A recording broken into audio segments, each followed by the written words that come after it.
What's up, everybody? Welcome to Tuck Rule Takes. Episode. Actually, you know what? Cut the music. We can't hear this right now, Al, but in the beauty of post-production, we'll hear it. Liam's not here with us today. Liam's out doing something, yelling at Zeke in Boston or something like that, which we'll get to later. But Liam's Feeding off him this some week. bad chowder. Yeah. Liam's off this week. It's just me and Al, just the dynamic duo. Al, I told you right before we came on, I had to kind of admit that there was a snafu last week. Last week's episode was not episode 93. Last week was episode 92. Okay. This week would be episode 93. But what we're gonna do, we're gonna act like this is episode 92. So, anyways, rewind back to it. Ladies and gentlemen, welcome to Tuck Rule Takes, episode 92, the Devin Godshow episode of Tuck Rule Takes. With me, as always, is Big Al. Liam is off, like we mentioned. I am Mike. We are here to talk Patriots, training camp news, some Zeke Elliott stuff. He visited for a little bit. Patriots reporters making some comments. Belichick making some comments. Patriots player retired. Couple little tidbits at the end just to go over real quick. Super Bowl odds, Nickelodeon getting involved. But yeah, before we start, Al, how you feeling today, whatever it is. Yeah, whatever it is. Well, first off, Mike, always a pleasure to do a mano-y-mano, man-to-man episode without our friend Liam. Love Liam, miss Liam, but he's got to take care of his things.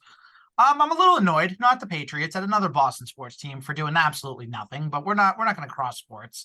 Did you see his comment? Did you see behind blue, since we're talking about it? Cut that out, because guess what? He doesn't even deserve his name said on a Patriots podcast or any podcast. And I'm going to have to talk about this after on my Red Sox podcast, so I'm already getting fired up. But yeah, no, it's fun. The sun's shining. It's about 7:15 p.m. when we're recording on August 1st. Happy August, by the way. Happy birthday month to me, by the way. Oh, shit. What day? 23rd.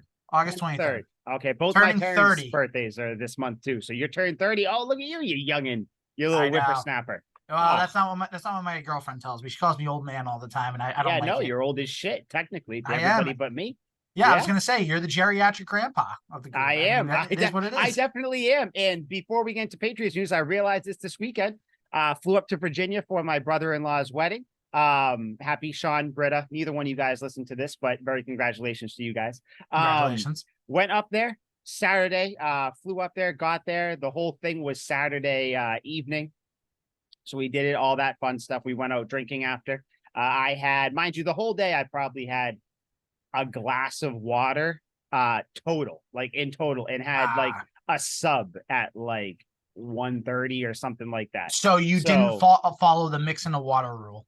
So I didn't follow that at all. We got to a nice little fancy schmancy restaurant, seafood, which wasn't a great addition either to the day. I had a big glass of sangria. I had 3 of these orange crush drinks, which are orange crush with alcohol. Then we went to another place where I had a mega margarita, which is the equivalent of like 2.5 or 3 margaritas in one. Another big goblet margarita, and then a nice shot to end the night. So I woke up the next morning, Sunday morning, and I won't say it because I hate when people say this, but I thought I'm never drinking again. Because for the first time, you can count on one hand how many times I have thrown up after drinking. Violently hungover that day. I didn't move. I ruined the whole day. I didn't go get breakfast. The whole family, the parent, mother, father-in-law, brother-in-law, my wife, they all went to get dinner. Went to get breakfast. I stayed on the couch, passed out. They brought me back a sandwich though. I ate it, started to feel a little bit better. Flight was delayed 2 hours. We sat on the plane in the runway, didn't get home till 12:30 in the morning. So that was a whole fun thing for me. But moral of the story, I am becoming the geriatric person of this podcast, and I don't like it. I have to build up my tolerance or my something again, because if I even attempted that, I probably would be dead. And I'm not even kidding. I probably would have died. Man, I'm always the one who's like, stop talking like you're old, like we're good, blah, blah, blah. And I was good. I was feeling good. It was great. Passed out on the floor. That was the worst thing to start with because I woke up rickety bones, woke up, went to the bathroom, almost jumped in bed with the newlyweds, which was a whole nother story, but I don't need to get into that. Okay. Yeah. I didn't even know. I went to bed. There was only one person in the house. I woke up. There were 3 other people in the house. So I don't know. It was a whole, I was very confused, but either way, I made it. I'm good. I'm rejuvenated. Probably be drinking again for this weekend. So Al, let's get into it. I kind of wanted to start with Mike Giardi's comments about the Patriots receiving core. Obviously they didn't get DeAndre Hopkins, so they got Devontae Parker, Kendrick Bourne, Juju, Tyquan, Demario Douglas, a little bit of Kayshon Boutte as well. Gonna play this clip. It's a short one, so hopefully I believe it'll come across fine. Done this before, so play 10, 15 seconds, just kind of be like, what the fuck, go into that. We'll talk about that for a little bit and go from there. All right, so hopefully it works. Here we go. Listen. At the receiver position, Stink, Stank, and Stunk. Like, it's crazy. And again, we beat this horse, and I've said they're bottom third in terms of wide receiver talent, and it might be lower than that. First of all, could you hear it? Yes, heard it completely. Good. First of Second of all, wrong.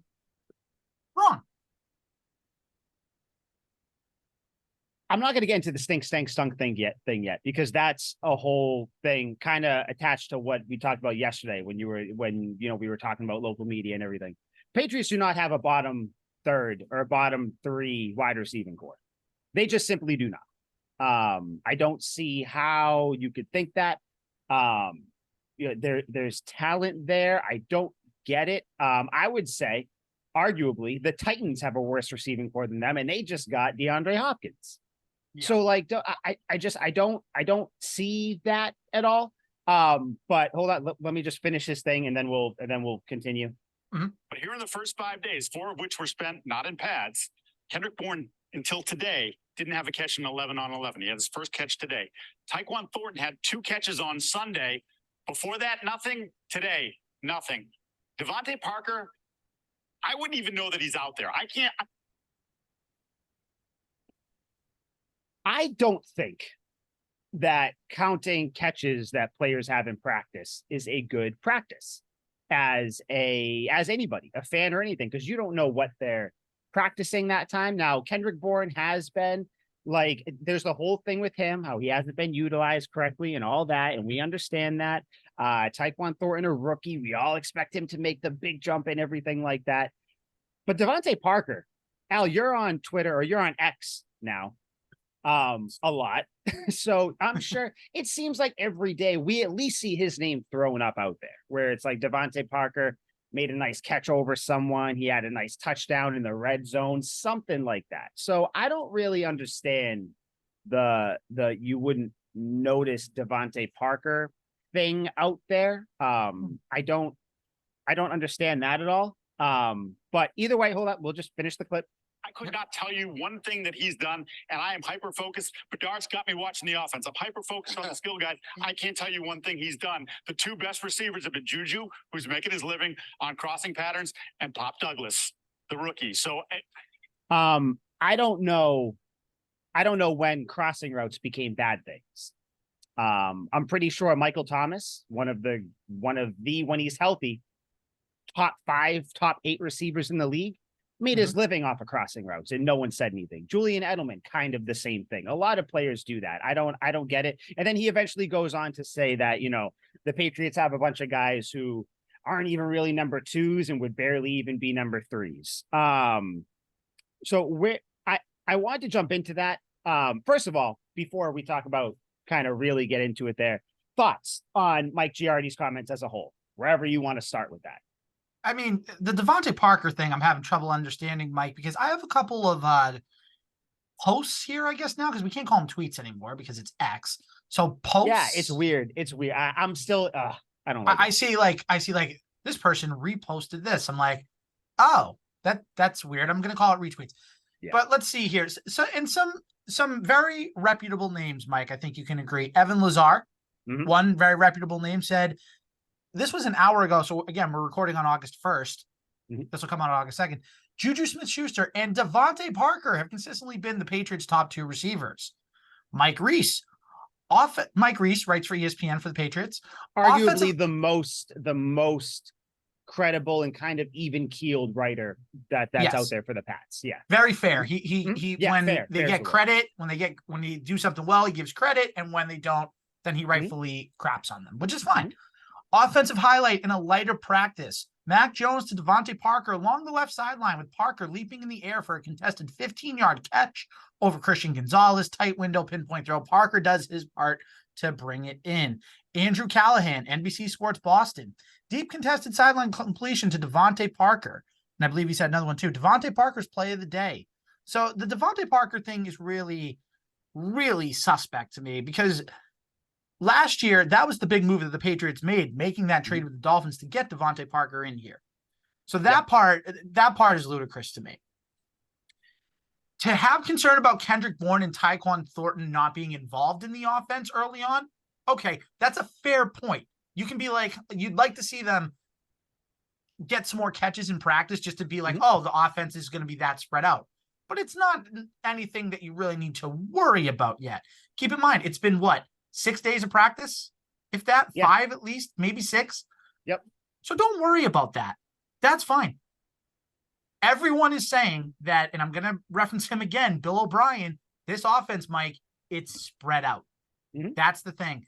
There's creativity, there's flow. Guys know where they're supposed to be, unlike last year with that crap show and just not knowing where to go, false starts, and everything else, like missed assignments, everything else.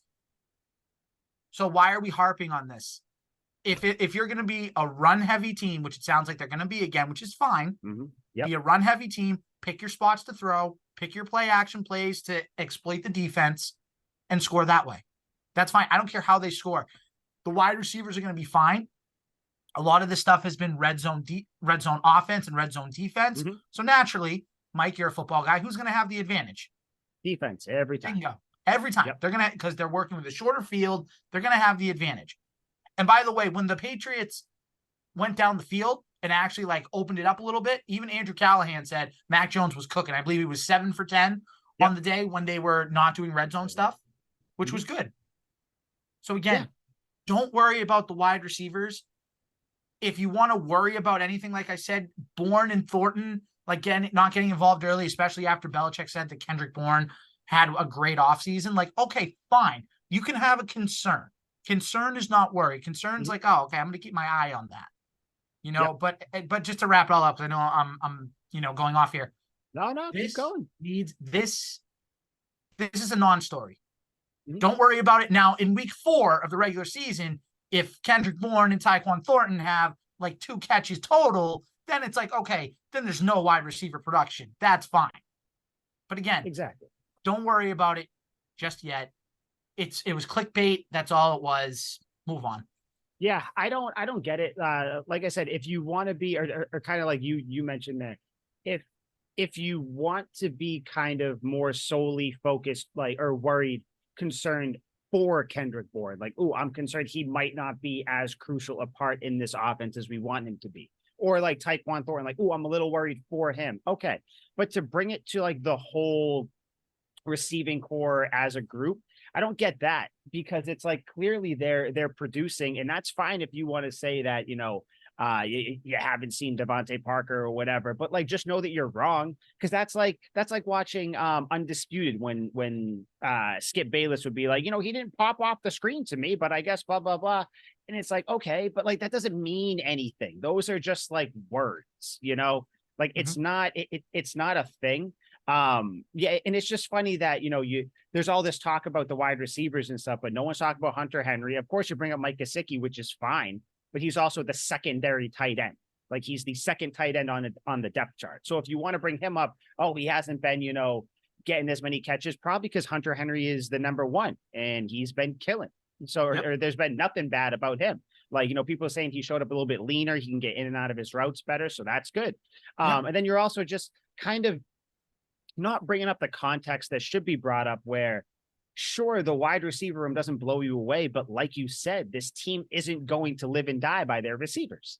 They're just not. They're going to live and die by Ramondre Stevenson, the offensive line, and Mac Jones making the right decisions, check downs if he has to, and all that stuff. I don't see the big concern here overall. But what really got me was when you heard him say, when Felger, who, I mean, if you know Boston talk radio, Felger himself is just like the definition of just like a troll who's out there. Wait, what was that? I'm sorry. I'm sorry. I'm sorry. Yeah, I'm sorry. He doesn't even like it's so weird, but whatever. He's a he's a Packers fan. Yes, but the thing is, I think he knows, which makes him a little bit more palatable. I don't know.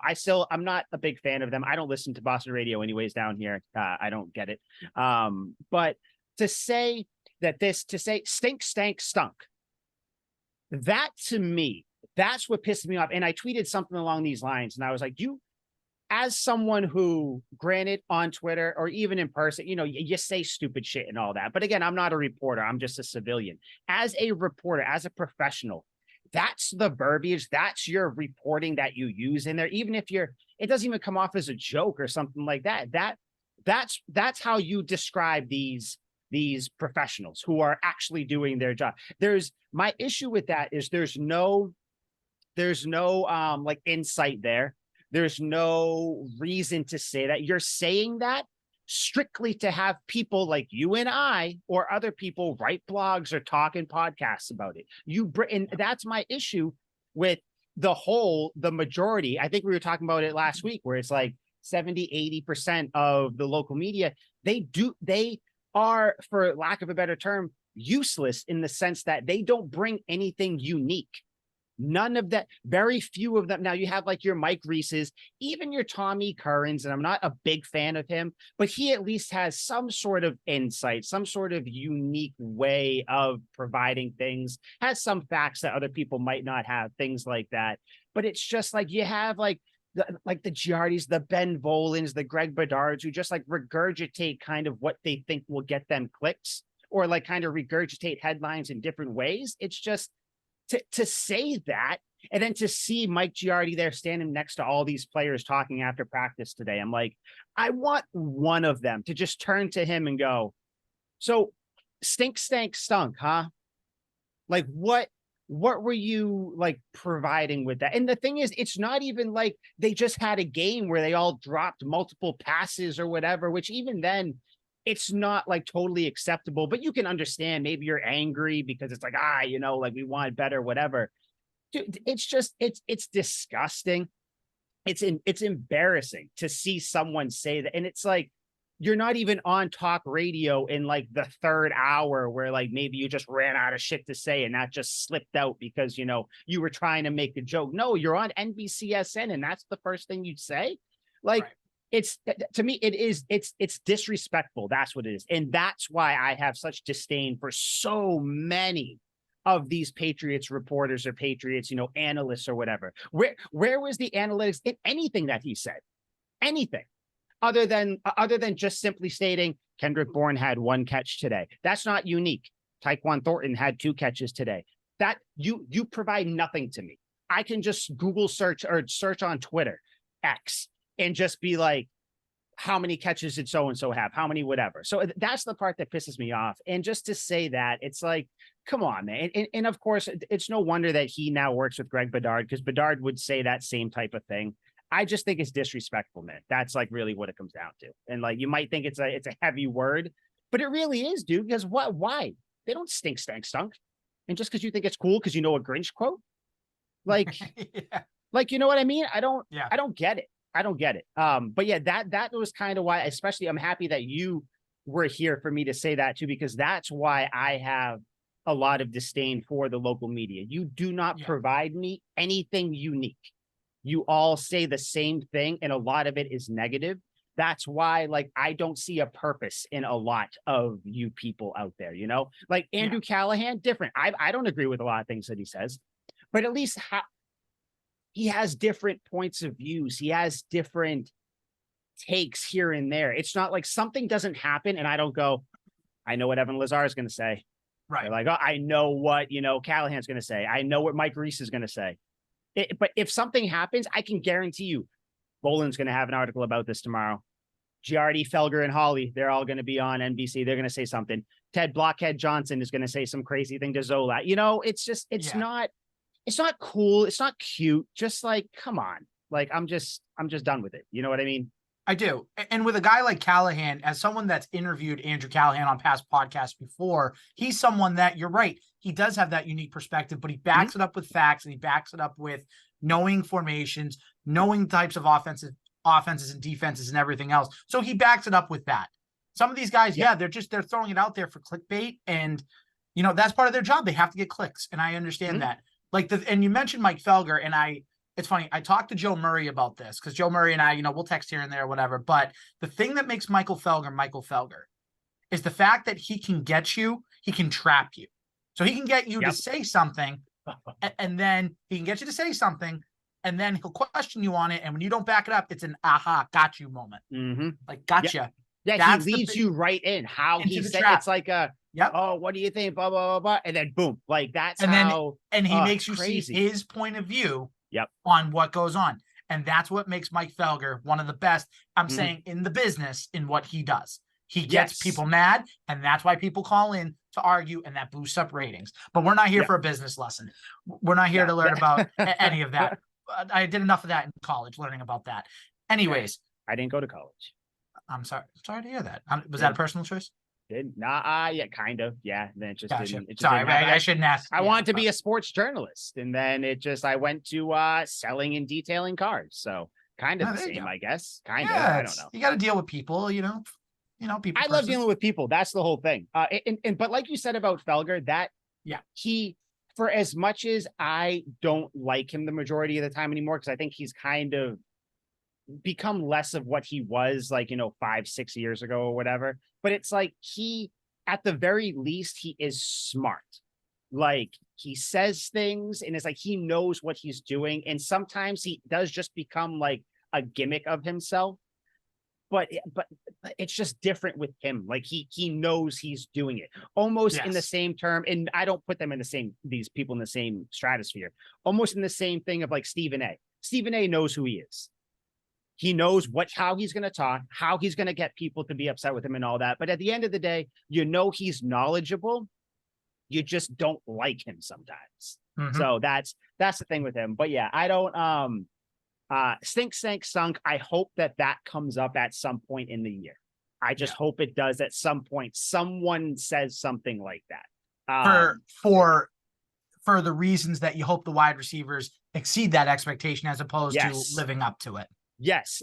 Like I hope the receivers at some point, or like maybe Belichick sneaks something in there. He does like the little snarky shit in his press conference. Of course. Like I hope something like that happens, because that'd be funny to see that little callback. But whatever, Mike Giardi, awesome. You had a lot of people tweeting about you today. You actually responded to my tweets today, so good for you. Good for me. Got your attention. That's awesome.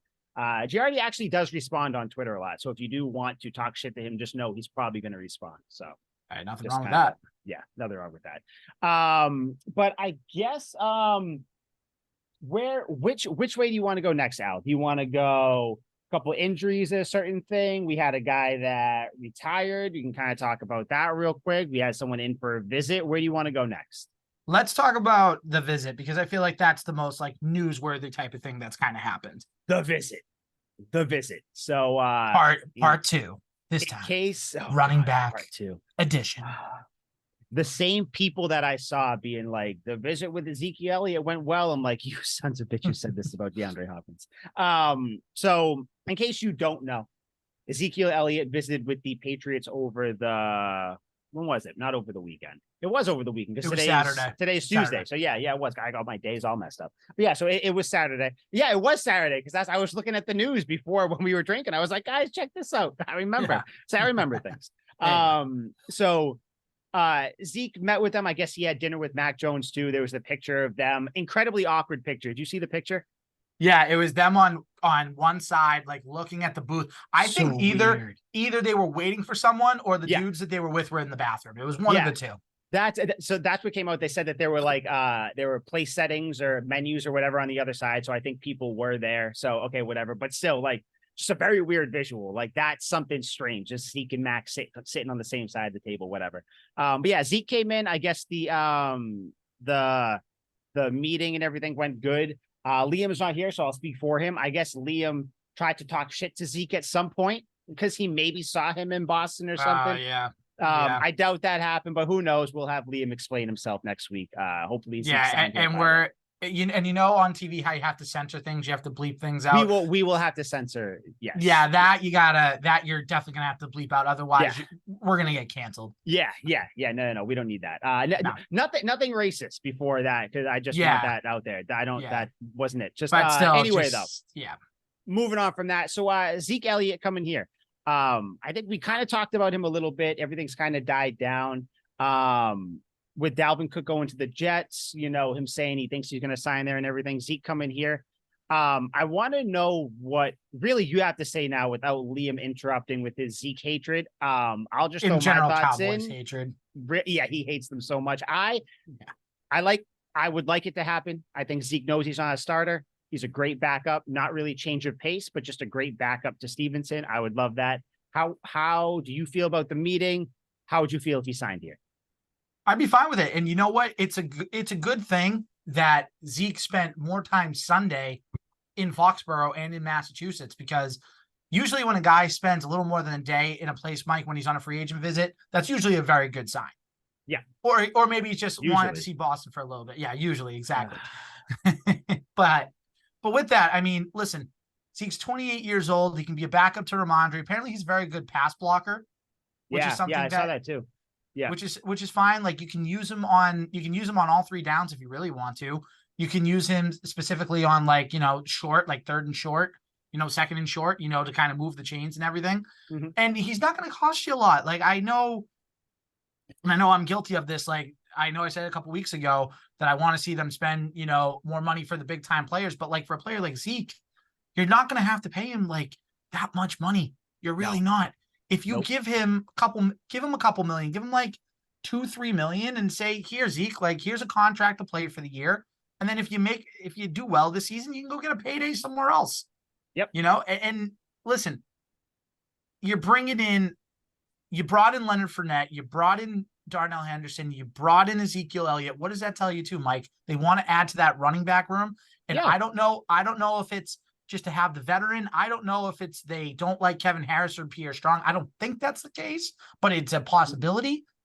And you had James Robinson earlier in the offseason. You let him go before training camp. Mm-hmm. So clearly there's a need there. So if you have that need and you want to add it, then add it. And guess what? Dalvin Cook left New York without a contract, and the Patriots were interested in bringing him in for a visit. So if Matt Groh, who supposedly said they have, a good amount of interest in bringing him in, bring him in too. And then you get to kind of like, pick from your kind of choosings here. So you can either have Dalvin Cook or you can have Ezekiel Elliott. Not saying they're interchangeable, but you get one and you're upgrading your backfield in some way. Cook a little bit more, but guess what? You still can upgrade.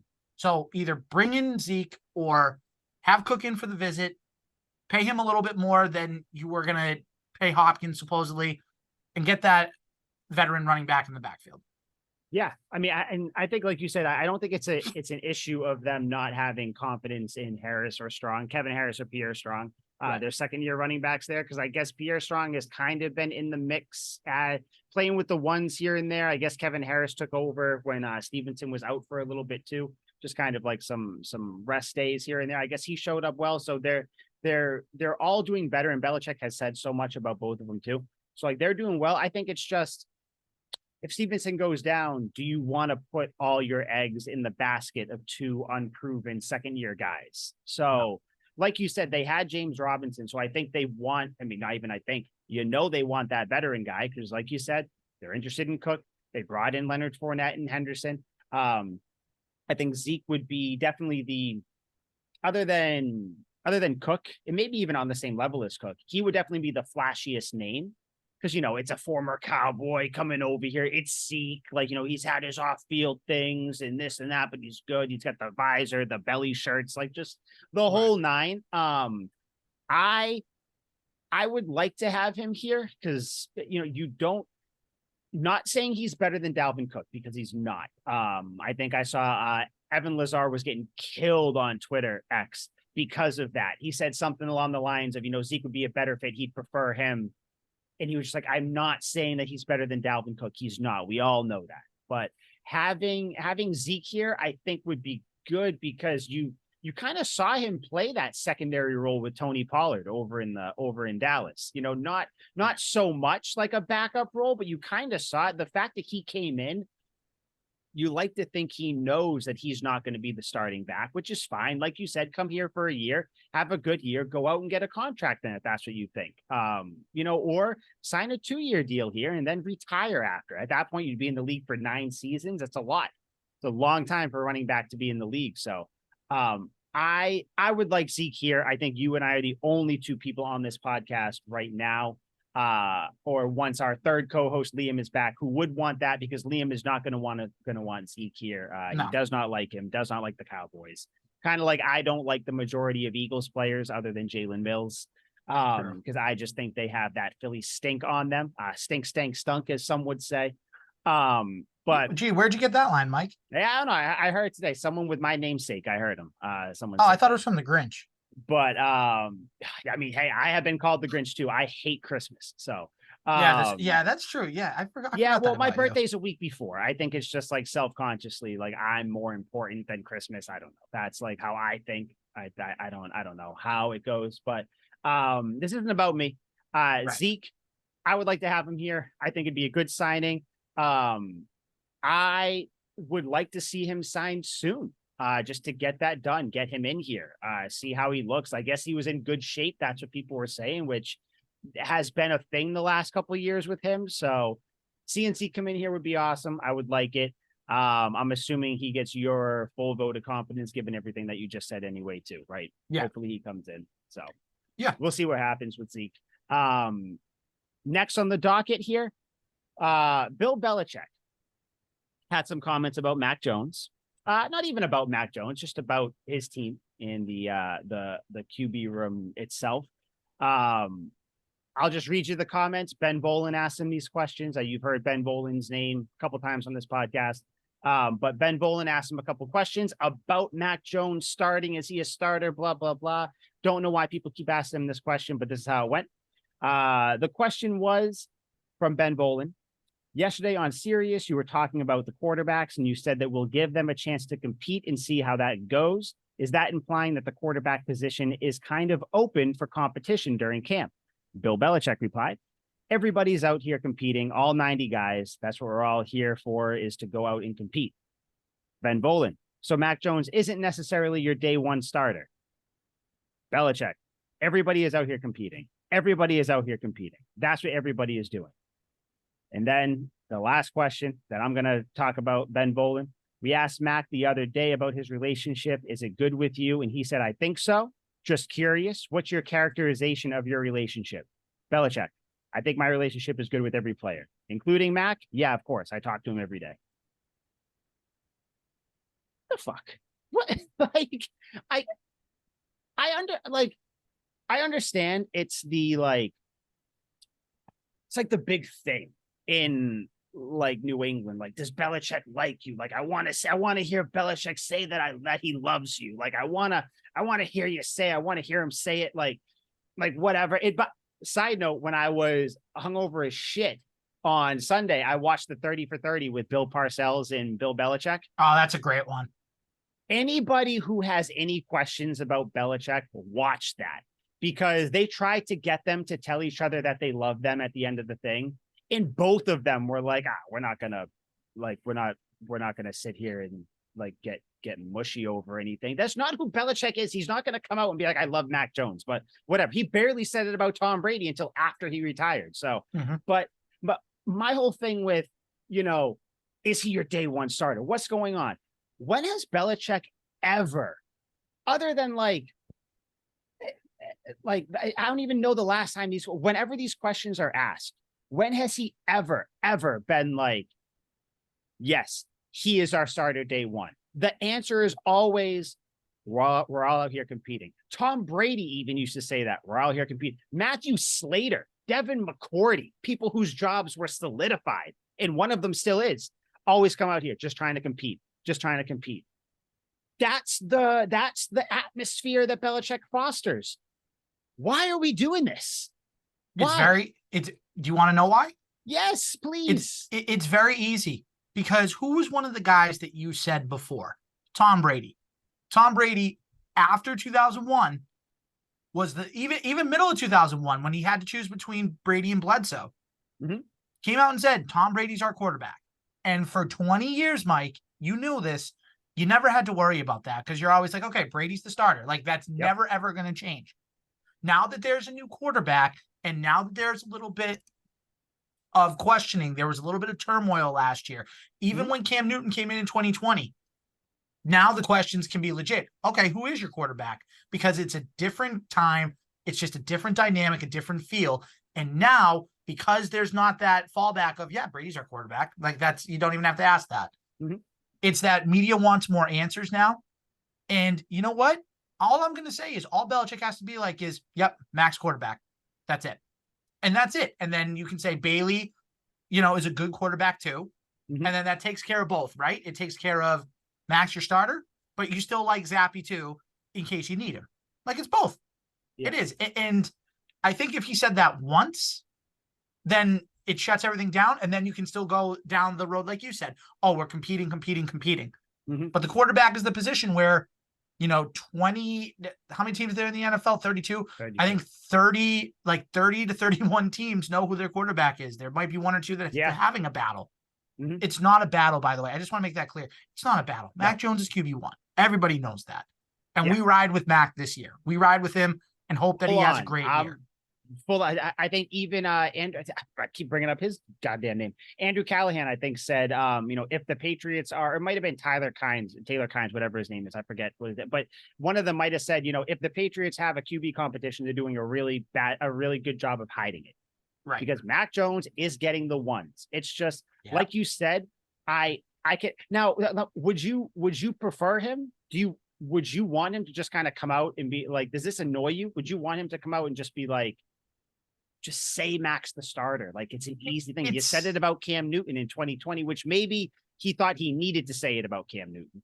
That might be part of it. Maybe he doesn't think he needs to say it here, but. And maybe, it's not necessarily that it would annoy me, but it's just like, it would shut a lot of people up. It's like, all right, Bill, we get how you are. Like, you can stay how you are. That's fine.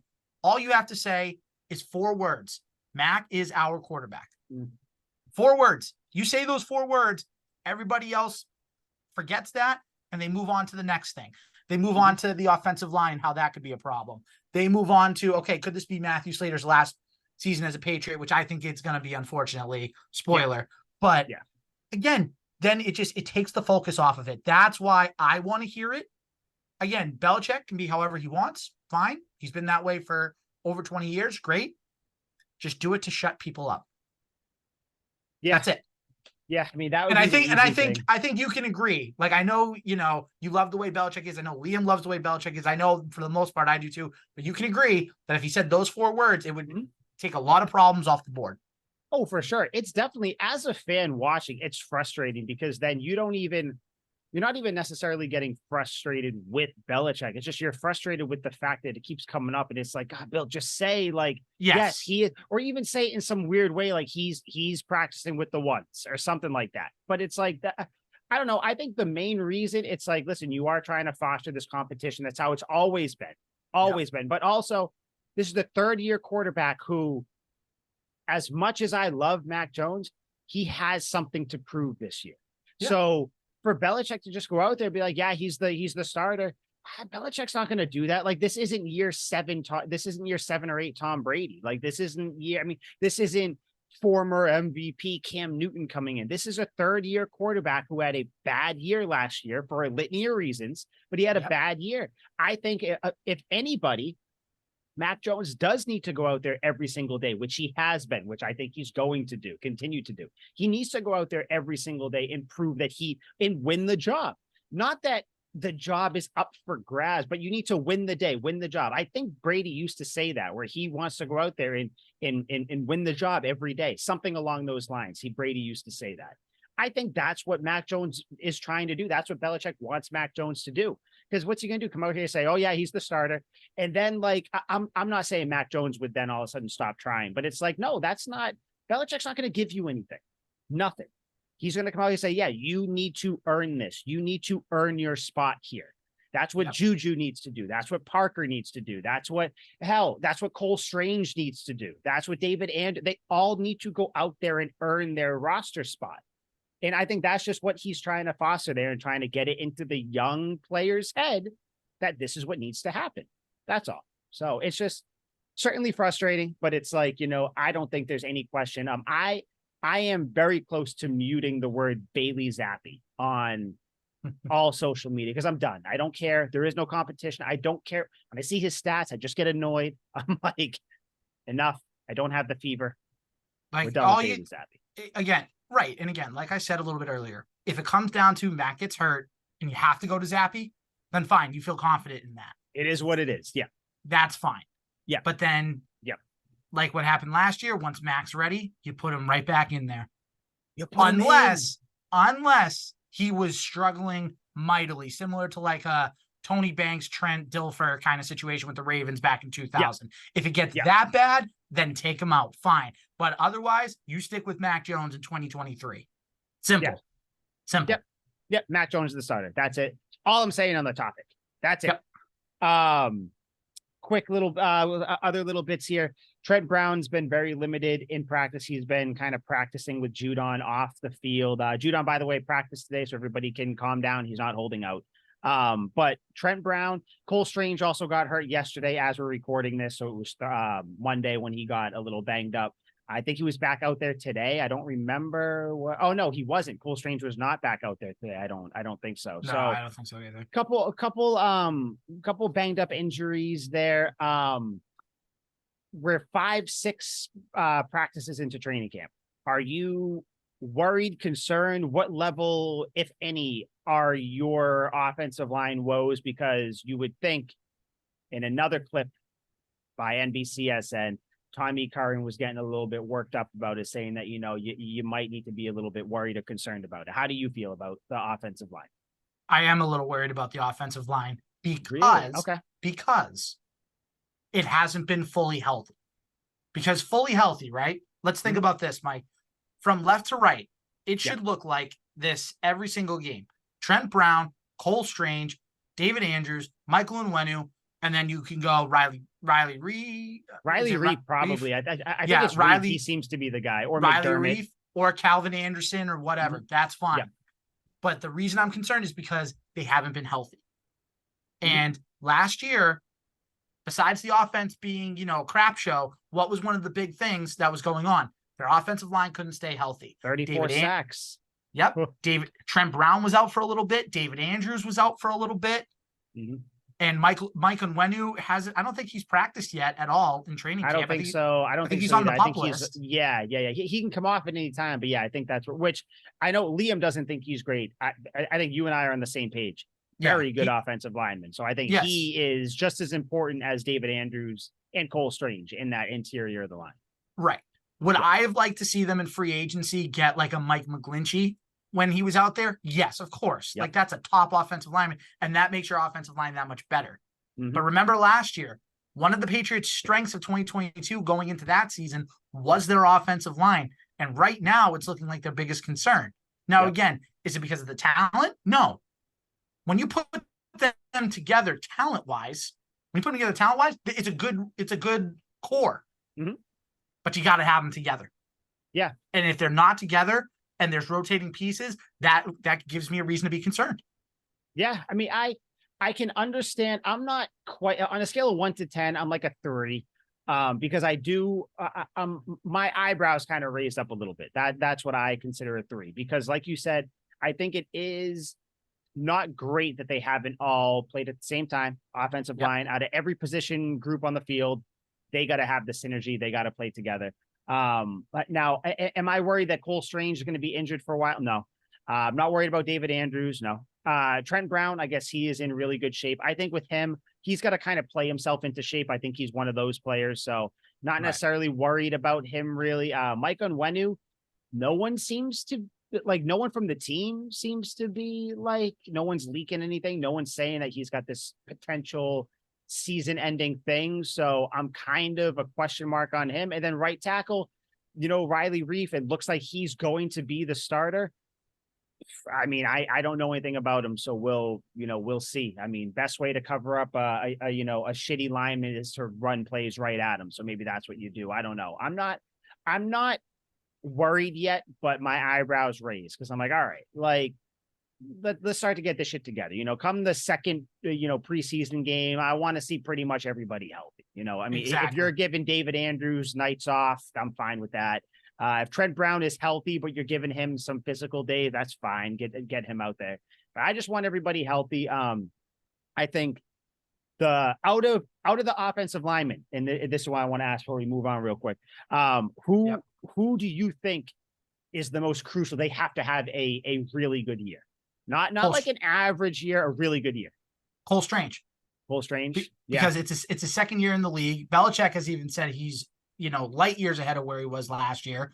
Now he knows NFL schemes. Now he knows NFL defensive lines. Now he knows what to do to win those matchups. So he has to win them. An honorable mention, I'm going to go Trent Brown. Because what Trent Brown do we get? Do we get the motivated Trent Brown that can pretty much throw anybody aside when he wants to because he's 6'8", 360? Or do we get an unmotivated Trent Brown that just kind of dogs it out there playing in mud? And then you're leaving Mac Jones weak side, basically blind. So that's sorry, blindside week. That's blindside week. I got you. Yeah. I was picking up what you were putting down. Yeah. I would flip it. I think Trent Brown, and this is the part that I guess if I'm going to be concerned, it's here. I think he needs to have a really good year because if he doesn't, that doesn't allow Cole Strange to do what he does.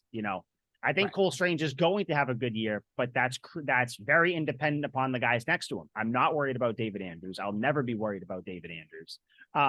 But Trent Brown has to have a very good year. He is protecting Mac's blind side.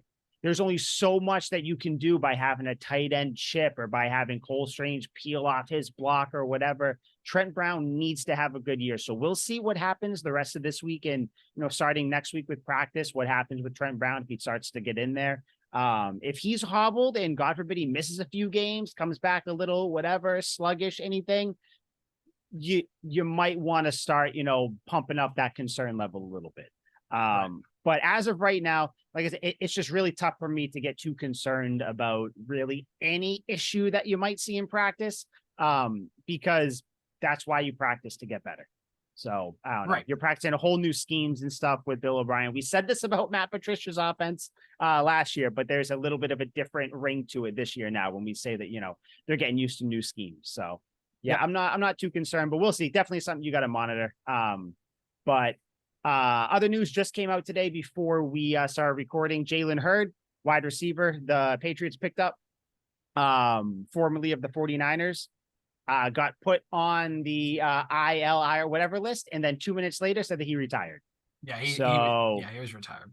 So he's out. I don't have anything to say about it, but I feel like we got to bring it up. Just throw it in there because it is Patriots news that happened. Any thoughts at all about that? I'll keep it really, really quick. Would have been cool to see him maybe pan out. He was 6'5", a big body receiver, but he never played a snap in the NFL. Couldn't stay healthy. So, it is what it is.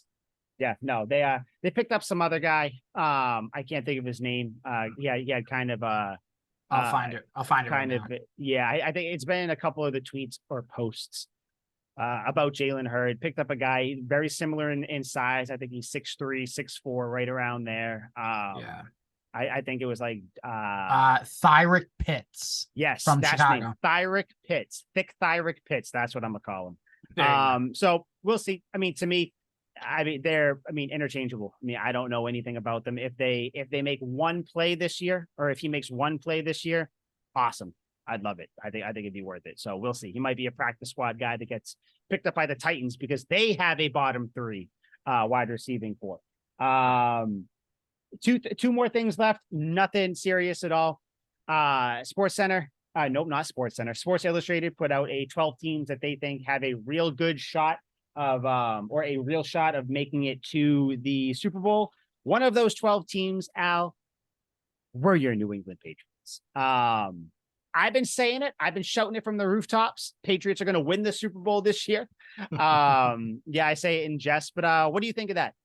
Patriots potential have an actual shot at making the Super Bowl. Your real thing. Don't say it. Don't let me intimidate you. What do you think? Oh no, I never do. It's cool that they're on the list. It's cool that they're on the list, but they're probably number 12 or number 11. I mean, they're number 12. They're number 12. There you go. That tells you everything you need to know. Yep. But the defense is obviously good. We got to see improvement on the special teams. We have to. We can't be giving up 2 kickoff return for touchdowns in a must-win game. And the offense, I mean, I know it sounds cliche and I know it sounds square, but guess what? I want to see this offense in a real live game. And the first 4 weeks, you're getting the Eagles, you're getting the Dolphins, you're getting the Jets, you're getting the Cowboys. It's not going to be easy. So those are good games. Those are good litmus tests real quick. Oh, yeah. So you're going to see right away, is that offense for real? Or is it just going to be, you replaced the OC, but it's still the same old, crap show. What were the games you said you had? So they have the Eagles. Home against Philly, home against Miami. Super Bowl rematch. Miami. I'm going to kind of list them as you go. Yes, you got Super Bowl rematch, kind of get that one out of the way, get that win back. Against Miami, you say that's in Miami? No, that's home. That's Sunday Night Football. Okay, yeah, no, that's a win because you're only going to lose in Miami. Boom. Tua, who knows what's going on with them? Next one. Jets. At the Jets, buddy. Okay. And then at the Cowboys. And then Cowboys, Zeke revenge game. That's 4 wins there. I think realistically, I think they go 2-2 to start the year. I can see 2-2 because and we'll do obviously later on the big thing, but it's always, you never know a Patriots team till after week 4. Who knows? But exactly. But yeah, I think a lot of things have to go the Patriots' way. Special teams, by the way, nothing but glowing reviews we're getting there from my boy Bryce B. And what's his name? I can't even think of the other guy's name, the kicker that we got. Chase Ryland. Chase, yes, good old Chase. So I'm assuming they're going to be good because we're the hang time on the punts are crazy. Ryland's kicking field goals left and right. He missed one at the end of the day today, but he made like 5 in a row before that. So I'm happy there. Lastly, this is the most important one. Al, did you see the Super Bowl news? That big change to the Super Bowl this year. Oh, the Nickelodeon thing? Buddy, we're getting Nickelodeon. I might be fucking watching Nickelodeon, man. I want SpongeBob up in the uprights when whatever, the Patriots are trying to kick a field goal before halftime to go up 3-0. Like, that's what I want to see. Honestly, though, that is such a good idea. It is. You want to get these new younger kid. You want to get them involved, watching the game. Oh, whatever. I mean, football is huge anyways, but get the young generation. Yes. Integrate that in there. Get that. Because honestly, have you watched any of the, not the whole ones, but if you watched any of the, the Nickelodeon broadcasts? I have. I remember the Patrick Star when the Broncos were playing oh, it's Russell Wilson. Oh, yeah, dude, it's odd. I don't think he should have done that. Yeah, he's like, I don't know. Dude, they get slimed when they score touchdowns. It's great. God, I'm excited. I think that's gonna be. I don't think I'm gonna watch that, but that might be on the second, if I have a little TV or maybe a laptop, I might put it there because it's cool. You got kids announcing it. It's a cool thing, I think. So that's good for them. I don't know how many. I think there's 2 or 3 Nickelodeon games this year too. If you get a chance, anybody listening, you too, Al, watch one if it's a game you don't care about because it's entertaining as shit. It's awesome. They got shit come on the field. They got helmets. They got weird things they put when they show replays. People get hit, clouds of smoke come up. It's awesome. It's awesome. So for sure. Yeah, Nickelodeon, props. Good for you for getting that. But yeah, Al, I think we covered everything. I don't have any. I just have one question for you real quick. Uh-oh. No. So Jonathan Taylor, the whole situation with the Colts and Jim Irsay and all that other stuff. Yes, Jonathan Taylor. That was the one thing. Damn it. Thank you. Okay. This is why you're here. Here. I got you. I'm gonna make it quick. Would you want Jonathan Taylor on the Patriots if they could pull off the trade for him? Because there have been some, little I can't say Twitter birds anymore because it's Twitter's gone, but little X-Men. X-Men. Oh yeah, X-Men. That's what there you go. There you go. Or women, X people. There are X people out there that are saying, watch out for the Patriots because they need another running back. Obviously, we know what Jonathan Taylor can do. And I know I mentioned this with Zeke too. Good pass blocking, back. So, very versatile, which Belichick would want. If the price was right, and I don't know what that is, but if it was a good deal, would you want Jonathan Taylor in here? You'd be stupid to say no, right? This is almost like Dalvin Cook, but more because Jonathan Taylor is still a bona fide starter. Not that Dalvin Cook isn't, but like Jonathan Taylor, you don't even have to worry. He is that good. My issue is if you bring Jonathan Taylor in, I think Ramondre Stevenson is out at the end of this year. There's no way, because you're not going to bring in Taylor as like a 1 year rental. And then after next year, what happens? Like Stevenson, who we're all touting as like one of the most underrated or underappreciated backs across the league. Like he gets noticed, but not like he should. But so like what it's a weird room. I'd be stupid to say I don't want him here. So like if everything's right, bring him in, because I even said this when we talked about DeAndre Hopkins, just bring in talent, just accumulate talent and let the chips fall where they may. I mean, I'd be stupid to say I don't want him in here. So yeah, I would be very, very interested and intrigued to see what happens with both the play calling and Stevenson and Taylor's mood as the year goes on, to see who gets more playing time or anything. You know what I mean? They run a little bit different, but I don't know. How do you feel? What do you think? I mean, you could have a thunder and lightning kind of combination, right? You could have you could have Jonathan Taylor as the lightning and Stevenson as the thunder. And the one thing that makes this intriguing is you wouldn't have the Jets and you wouldn't have the Dolphins that are competing with you. You can go out of conference to get a guy that can instantly make your football team that much better, especially in one of the areas where you were putrid in last year. Yeah. So I don't think they're going to get him. They're not going to get Jonathan Taylor, but man, is it fun to speculate. It's fun. That's, kind of similar to the DeAndre Hopkins. It's fun to think about, but I do think realistically, Zeke is going to end up signing with them by the weekend. I think that's what I'm feeling. I think Zeke's going to want to get in there. Or Fournette. I don't know. Who knows? If Dalvin Cook shows up, I don't know. I haven't heard anything about a meeting coming up, but yeah, Jonathan Taylor would be interesting. We'll see though. We'll see. Again, it'd be cool to happen. Realistically, I don't know, but kind of Madden created team wise, it'd be cool to see it happen, but it would be, but yeah, I don't think it's going to happen. We'll see. We'll see. So that is it. Next week, Liam should be back. We should be recording same time.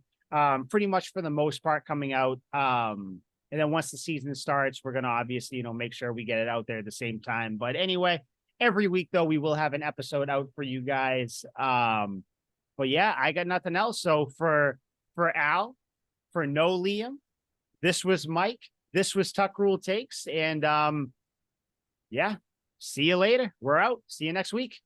Go Pats. Stink, stank, stunk.